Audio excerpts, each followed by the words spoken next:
Hey guys, this is my second review for the Horror Legends community channel, and I'm going to stick with the theme right now of Italian horror. My previous review was Demons from 1985 by Lamberto Bava, son of Mario Bava. Great film. If you haven't checked that review out, you should, and if you haven't seen the film, stop whatever you're doing and go watch it because it's a great film. And like I said, I'm going to be continuing with the theme of Italian horror, and this is a classic. And I actually got this from Amazon, and the disc is very, it looks like it's somebody, like, fucked up the disc. Not the disc, the case, I mean. The disc is all, or I keep saying disc. The case is all funny. And of course, this is Dario Argento's masterpiece, Suspiria. And I actually watched the remake of Suspiria, like, a couple days ago. And I'm not gonna lie, it's not the greatest, but it's still an okay movie. There's some really weird scenes in it, like stuff that I was very confused with when I was watching it. Very dark at times too. But if you are curious about the remake of Suspiria, you should check it out. Just to me, it's kind of almost a one watch. Maybe I'll watch it twice, I don't know, but I prefer the original over the remake. And if you haven't heard of Suspiria, it is a great Italian horror film from 1977. Probably Dario Argento's most famous work that he's done. I love a lot of Dario Argento films. But Suspiria takes place at a ballet school. And this ballet school, before I go any further, this will be a spoiler review just because I don't like to, it's hard for me sometimes to do reviews of movies without spoiling them. But without further ado, I'll start. Now Dario Argento's Suspiria takes place in, I'm pretty sure it's a European dance academy run by this Madame Blanc, and this American Susie Bannion attends this ballet school. And there's like a scene right in the beginning, as you can see from the back, this woman gets hung.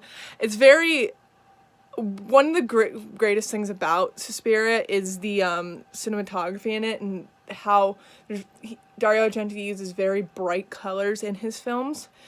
And this woman basically gets attacked. Isn't Susie, this is another woman.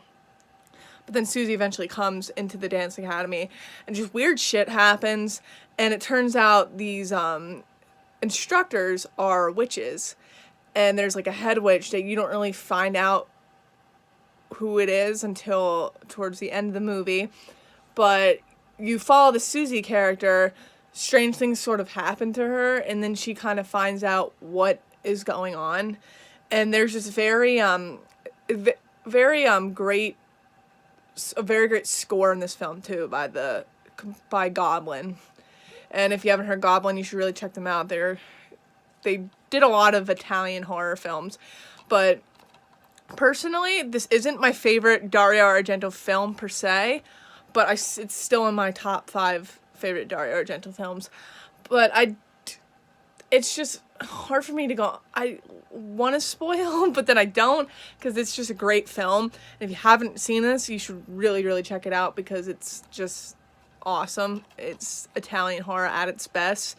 And if you aren't familiar with Dario Argento, I would probably start with this film and then a couple of his other films like Opera, Phenomena, Deep Red, Inferno. There's just so many great Dario Argento films. And like I said, the remake isn't as great as this because of the whole like score in this film and just the kills in general. There isn't a lot of kills, but when you see the kills, they're done very brilliantly. And when you think of Italian horror, sometimes you think top gore, basically like over the top gore. But in this film, it is kind of gory, but it's done very brilliantly, and like the blood is very very bright, which is not what you see a lot in horror films. Usually the blood's a little darker, but it's like very colorful. And that's one of my favorite things about this film, is that it's very colorful. And Inferno is actually a sequel to Suspiria. But yeah, you should really check this out. Sorry this review isn't very long, but I will be making more reviews soon. I'll see ya.